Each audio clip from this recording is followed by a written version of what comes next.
નમસ્કાર મિત્રો, આજનો આ જે વિડીયો છે એ ખૂબ જ અહીંયા આગળ મેં ટાઇટલ માર્યું છે, જુઓ તમે, મોસ્ટ આઈએમપી.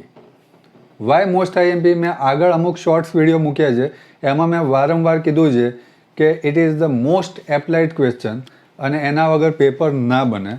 આ તમારા ક્વેશ્ચન 5 નો બી નો ક્વેશ્ચન નંબર 2, એટલે કે તમારા જીટીયુના પેપરમાં ક્વેશ્ચન 5બીમાં 4 માર્કર ફિક્સ ક્વેશ્ચન LDE એટલે કે LD એન્જિનિયરિંગ કોલેજ નહીં, linear differential equation.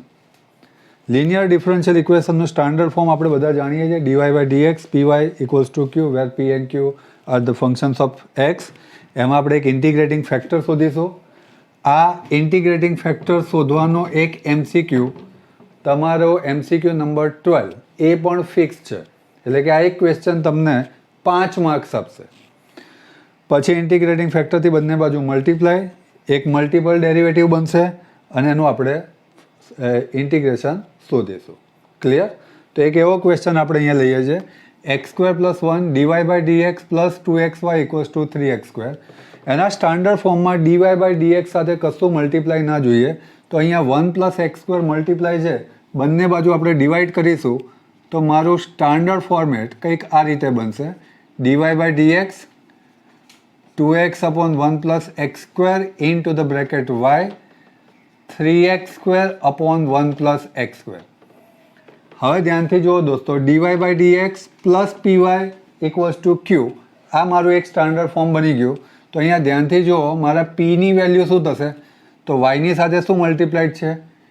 2x/1 + x². અને q ની વેલ્યુ શું બનશે? 3x² / 1 + x². તો સ્ટેપ નંબર 1 એ તમારું સ્ટાન્ડર્ડ ફોર્મ પરથી p અને q આઈડેન્ટિફિકેશન. સ્ટેપ નંબર 2, જે તમારો એક MCQ પૂછાય છે, IF, that is integrating factor, ગુજરાતીમાં એને સંકલ્યકારક અવયવ કહેવાય. તો ઇન્ટિગ્રેટિંગ ફેક્ટરનું ફોર્મ્યુલા કંઈક આ રીતનું છે, e∫p dx, that is p ની વેલ્યુ મારી શું હતી? 2x/1 + x² dx. તમે મારા ઇન્ટિગ્રલના વિડીયોમાં એમાં જોયું હશે કે આ f'(x/fx) નું ફોર્મેટ છે, તો આનો સીધો આન્સર હું લખી દઈશ e⁻log 1 + x². જ્યારે પણ તમે અહીંયા આગળ શોધો છો તો એનો બેઝ e હોય છે, તો રિમૂવ કરતાં આન્સર આવશે 1 + x². તમે યુનિટ 4નો મારો એક વિડીયો ઓલરેડી પોસ્ટ કરેલો છે, હું વારંવાર દરેક વિડીયોમાં રિપીટ કરતો રહું છું. સ્ટેપ નંબર 1 કોન્સેપ્ટના વિડીયો જુઓ, સ્ટેપ નંબર 2 ટ્યુટોરિયલના વિડીયો જુઓ અને સ્ટેપ નંબર 3 શોર્ટ્સ જુઓ. અને આ જોયા પછી ફાઇનલ સ્ટેપ એ તમારે જીટીયુનું પેપર સોલ્યુશન જોવાનું છે, એટલે કે પેપર કેવી રીતે લખવું. તમને આવડે છે મહત્ત્વનું નથી, તમને આવડે છે અને એક્સપ્લેન કરવું એ અહીંયા આગળ તમને ખ્યાલ આવશે. એટલે કે મારા ઇન્ટિગ્રેટિંગ ફેક્ટરની વેલ્યુ શું આવી દોસ્તો? 1 + x².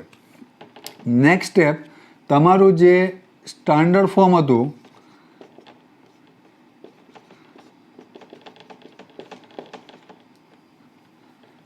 એને બંને બાજુ, તમારું જે સ્ટાન્ડર્ડ ફોર્મ હતું એને બંને બાજુ ઇન્ટિગ્રેટિંગ ફેક્ટર જે આવ્યો એનાથી મલ્ટીપ્લાય કરવાનું છે. અહીંયા થોડી જગ્યા ઓછી છે એટલે હું આ રીતે લખું છું.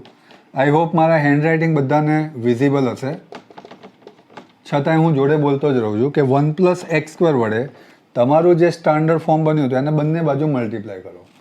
તો ધીસ ઇઝ નથિંગ બટ, આ જે ફોર્મેટ છે એ y ઇન્ટુ ઇન્ટિગ્રેટિંગ ફેક્ટર નો ડેરિવેટિવ હશે. ધીસ ઇઝ નથિંગ બટ, તમે ચેક કરવું હોય તો કરી શકશો, આનું મલ્ટિપલ હશે. અહીં 1 + x², 1 + x² ઉડી ગયા દોસ્તો, તો બચ્યું શું? 3x². Now integrating both the side with respect to x.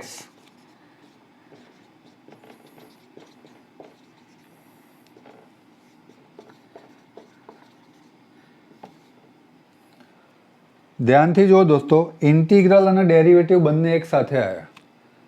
આ એવું થઈ ગયું કે સાસુ ને વહુ એક સાથે આવ્યા. ઓકે, તો ઇન ધેટ કેસ ડેરિવેટિવ અને ઇન્ટિગ્રેશન બંને એકબીજાના ઓપોઝિટ છે, એકબીજાને કેન્સલ આઉટ કરશે, તો અંદર જે બચ્યું હતું એનું એ જ લખી દો.